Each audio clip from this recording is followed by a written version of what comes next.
Hey, what's up, everybody? This is Charles Debunking, and welcome you guys to another episode of the Dreamers Pro Show, where we cover everything from sports, hot topics, classic debates, entertainment, and we give you guys a fresh perspective on things and how we see them. And today we got a serious one for you guys. Before we get into it, please make sure you like the video and sub to the channel. So, as you guys know, we normally don't produce any content on Sundays. We seldom do it, right?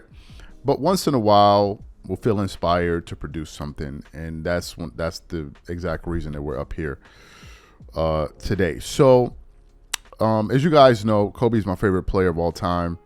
I think he's the top 3 player of all time. Some people agree with me, some people disagree with me. And because Kobe's my favorite player of all time, these damn algorithms be recommending Kobe videos to me, right? I don't know how they do it. So I woke up this morning and I was going through my phone, and as I was scrolling through my feed on Instagram, I saw a video get recommended to me, and it was a video that I had never seen. And in the video is Coach K, and it's Coach K talking about a difficult moment that he shared with Kobe Bryant during the 2008 run for the Olympics. And he was talking about how Kobe was taking bad shots, and 2 players in particular were upset with Kobe but didn't want to approach him, and those 2 players were Dwayne Wade and LeBron James. And Coach K was essentially setting the stage for how he would ultimately approach Kobe and try to address the situation. And he was talking about why he needed to be tactful, because in this particular situation, you're dealing with the most talented and the best player in the world. And as he was saying that, I began to think of voices like Nick Wright and other media pundits that have gone on this crusade to try to tarnish Kobe's legacy and convolute what type of player Kobe Bryant was to impressionable fans that, 1, never saw Kobe play, and 2, want to hear things like Kobe wasn't that good, to make their favorite player, to make themselves feel better about their favorite player. And as I was listening to it, I said, you know what, man, we got to do a video about this. So as I'm sitting here prepping to do today's show, I kept on thinking about Nick Wright. And the time Nick Wright sat up there and said that at no point in the NBA, Kobe was ever the best player in the world, with Colin Cowherd. And I said, you know what, let's do a show about this. Okay. So what we want to do is we want to quickly play what Nick Wright had to say on the Colin Cowherd show a number of years ago, of him making his case for why Kobe was never the best player in the world to Colin Cowherd. Listen to this. Take a listen to Nick Wright here. You're an alien. You're someone that's never watched basketball. You see LeBron, you say, okay, he's awesome. Whatever sport it is, he's awesome. He's supposed to win. And I saw you were talking about it. Charles Barkley says 9 in his top 7. With respect to Charles, who's the funniest person on television, he's bordering on not being taken seriously anymore. I'm sorry. Like, you have Kobe and Duncan ahead of him. Can we agree that since LeBron took the Cavs to the finals in 2007, he's been the best player in basketball? Not even close. That's a 9-year run. So when were Kobe and Duncan the best players in the league? Kobe was, you could make an argument. Kobe was never the best player in the league. And the only argument is, like, maybe from, like, if Shaq, it went Jordan to Shaq, and if Shaq stopped being the best player in 2004, then maybe Kobe and Duncan split 2005 and 2006. Maybe. And you're going to say Kobe's better than LeBron? Here's what LeBron has on Kobe.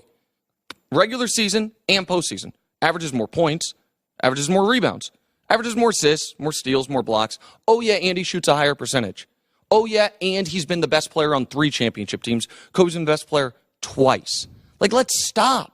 That debate is over forever. LeBron could quit basketball right now and go be Trump's vice president. I would prefer he not do that. But if he did, he's better than Kobe. So you heard what Nick Wright had to say there. Now, what we want to do is we now want to play the audio of Coach K describing what it was like trying to get Kobe to take better shots and talking about how Kobe Bryant was the best and most talented player in the NBA. Take a listen to Coach K here, and then I'm going to come back and react to his comments. Take a listen to that. With your talented players, your talented people in your organization, every once in a while they go off the rail. That happened to me during the 2008 Olympics, our last exhibition game before we went to Beijing. Our leader was Kobe Bryant. He was our best player, and he was terrific. But in that particular game, he just started taking horrible shots. And my players, LeBron James, Dwayne Wade, they looked at me like, okay, what are you going to do? And I just said to them, I'll take care of it. Now, that's a confrontation that you don't want to have, but you know you have to have. Before we left for Beijing, I had Kobe's shots on tape, and I brought them in. This is early in the morning. We're leaving, and I said, I want to show you something. I said, you know, you're taking Lakers shots when you have a big lead. You're not taking Olympic shots trying to win a gold medal. And I showed him, I said, they're not good shots. I can't let you take them. And he looked me in the eye. He said, is that all? I said, yeah. He said, I agree. They're really bad shots. Coach, I won't take them. And I was so relieved. I said, you don't know how the most talented player will react. To be quite frank with all of you, that's really one of the most important things about being a leader, those shared moments. And if you can figure it out with that person, the relationship that you form with that person is deepened tremendously. So don't look at those situations that, oh man, I have to do it. Look at those situations and say, I have to do it. And by the way, we're going to get a lot out of this situation. So you as a leader have to go in as informed and as positive as possible and as open-minded before you make that decision on the course of action you're going to take. So you heard what Coach K had to say. He said that Kobe Bryant was the best player in the world. Now, this was never something any of us argued about in 08, 09, 010. 2010, 2011. We were not having these arguments. Was Nike running campaigns to get Kobe and LeBron in the finals, to face each other in the finals? Yes, they did, but one guy made it, the other guy didn't. But no one was really having this conversation. There was a period, and I would say from 2003 to probably 2012, where people were saying Kobe was the best player in the NBA. Go look at the videos. There are endless videos of it. You can go look for your king, LeBron James, saying it. It's right there on the internet. Right? Players all the way down. Interviewing NBA players. Who's the best player in the world? They're all saying Kobe. Just go watch the videos. They're all there. Coaches, general managers. It's Kobe. It's all of them. All of these guys. But then years later, people like Nick Wright pop up and all of a sudden start saying that, no, Kobe wasn't the best player. And we're supposed to be taking this guy seriously because of what? Excuse me? Just to later on find out that Nick Wright was being represented by Clutch Sports. I'm lost here. We're supposed to be taking Nick Wright seriously because of what exactly? So we're going to act like we didn't see what we saw. We're going to act like we didn't hear what we heard. Just because some dude named Nick Wright that's sitting up there in a suit with a beard on walks up on stage and says that this is the new reality and we supposed to be believing him because of what exactly? What exactly? And this is how the media has lied about Kobe's career for all these years. Go back to the 08 Olympics. The best player would have been the one everybody was following.